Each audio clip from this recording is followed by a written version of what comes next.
Okay, hi everybody and welcome to our breakfast session this morning. We're joined by Brent Angle, CTO of CineSys, who's going to be talking to us a little bit about what they do, but also a project we've done together, as the title said, in one of the biggest venues in the world. So Brent, welcome. Thanks for joining us this morning. Thanks for having me. I think it would be good to kick off to tell everybody a little bit about CineSys and what you guys do.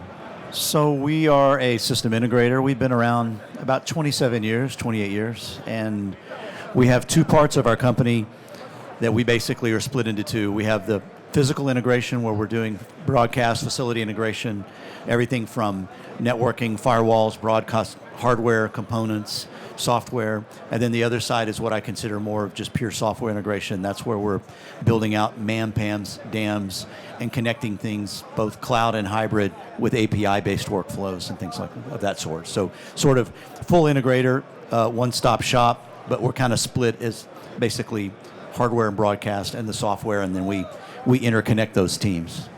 Because I know you've been around a while in the industry, so I guess maybe the development side of it has come along a bit more recently with cloud and software development. It has. Being able to rely on your manufacturing partners such as Lawo and everybody else that we work with to have APIs that work well and are well documented. Everybody's always looking for standards, but as long as you have good APIs, you can create your own standards by interconnecting everything. Yeah, absolutely. So I know the project, one of many, but the project we're talking about was actually one of the first installations of Lawo Home and Home Apps and .edge in the US. So it'd be great to hear a little more about what's going on inside there. Well, it went officially live right before the Christmas holidays, and so we've been running live in production about 4 months now. And like any new build, it has its challenges that you work through, but we've been live and been on the air and haven't missed an air date or anything like that. But the project, I think it took about a 6 months to a year to plan it, and took about a year and a half to source all the equipment coming off at the end of the pandemic, and then also to design everything, make some design changes as you do on a project of this size. But yeah, it's one of the largest 2110 routing systems and also multiviewer systems in New York. Yeah, and so you mentioned it's a venue in New York. Were there any challenges working in a space that's been also around a long time and that was, Yes. Anybody that does a large project in New York and tells you there's no issues is probably not telling you the truth. But yes, there's lots of challenges, but then space constraints, but then also just keeping things cool, just HVAC issues, being able to put a bunch of new equipment and still leave their older equipment running, because we have to get everything new stood up, tested before we cut over. So we had to really have 2 entire layers of equipment running all at the same time. And you mentioned that this was one of the biggest 2110 multiviewer setups, and as I said, we've got .edge gateway and home and quite a large amount of equipment and software in there.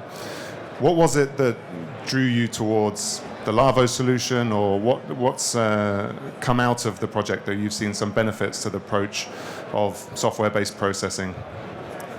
I think the flexibility downstream, like most of our broadcast clients, they're coming from very bespoke legacy broadcast hardware, and the only thing in this architecture that is really what I would consider customized and not COTS based is really just your gateways. That's really the only real sort of proprietary. Once you get past that, everything else, the multiviewer, the network switching, we put in a 400 gig switch backbone, which is not always common in these large networks. People are still building big 100 gig networks, but we put spines in that were based on 400 gig Ethernet infrastructure. All of the servers, everything is just standard COTS switching, COTS servers. Everything is software with the exception of the Lawo gateways and the power cores for the audio conversion. And did you find any efficiencies? I think you mentioned on the network side maybe there was some benefits to the architecture of the system. I would say on the networking side, being able to use and have a choice of switch vendors, being able to go with COTS switches that are readily available, we probably saved the customer over $1 million by being able to not have to use any kind of customized switching. So. Yeah, so that's quite significant. Yes. Improvement. And on the flexibility side, what are you taking advantage of there? Is it that you're changing functions or setups or workflows? I know you've got VSM controlling the facility.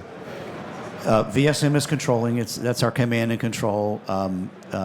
We're using your apps running on standard COTS hardware. We have an entire full rack of 1U servers and another partial rack of 1U servers doing nothing but driving 200 multiviewer screens approximately.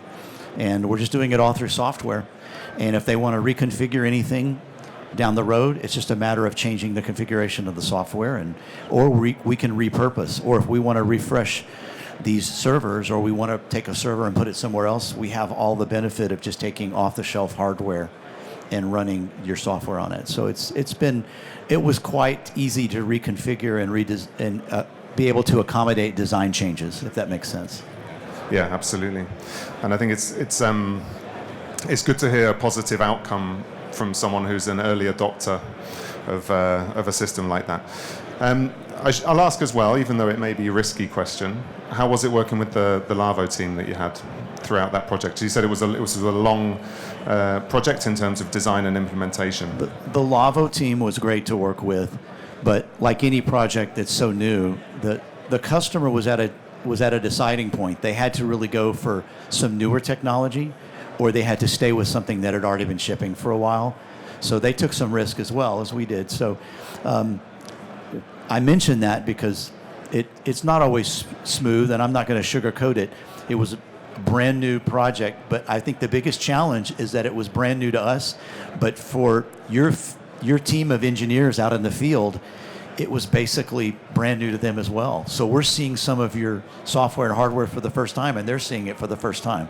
So we're having to figure it out together. So, but the nice thing is they stayed with us, and they stayed through the challenges, and we worked through them, and now we have a working system. And now we're fine-tuning it, trying to get things kind of perfected. And are there plans for any further changes, or is there anything else coming in that project particularly? We may have some minor changes. At the same time we're putting in this particular facility, the customer also put in a brand new studio that's based on an XR volume. So they've gone a complete virtual production studio. So we may have some changes where we have to rearrange things, and they may come up with some new uses for this XR studio that we'll have to reshape things. But I think with the flexibility, I don't have a fear that the software won't let us do it. My only fear is being the first ones to do it and being the first ones to troubleshoot it. So. And so do you think, looking to the future then, do you think that this type of architecture and product is going to be something that you'll be doing more of with other customers? I believe so. I like the software first approach. I think it ultimately allows customers to have a faster upgrade cycle. It also allows you guys to focus on writing software where the magic is. It's not on building 1U or 2U computers, right? There's people that do that. So I think you let the HPs and Dells of the world and Supermicros build those chassis, and you guys focus on the software that's specific to broadcast. So this is already on our software side of our company. Is our approach, and it's nice to see that bleed into the what I would call the broadcast integration side. Excellent, good. Well, I mean, we certainly share those beliefs, I think, in terms of the benefits of moving into software architected solutions. So I think we can leave it there. We've done about our time, but thanks for joining us, Brett. Perfect. I think I have a coffee waiting on me. So. Yeah, we've got a coffee waiting. And if anybody has any questions for us or for Brent, please just come and grab us now after the session, and we can have a chat. I'll be around a few minutes. Thanks, Brent.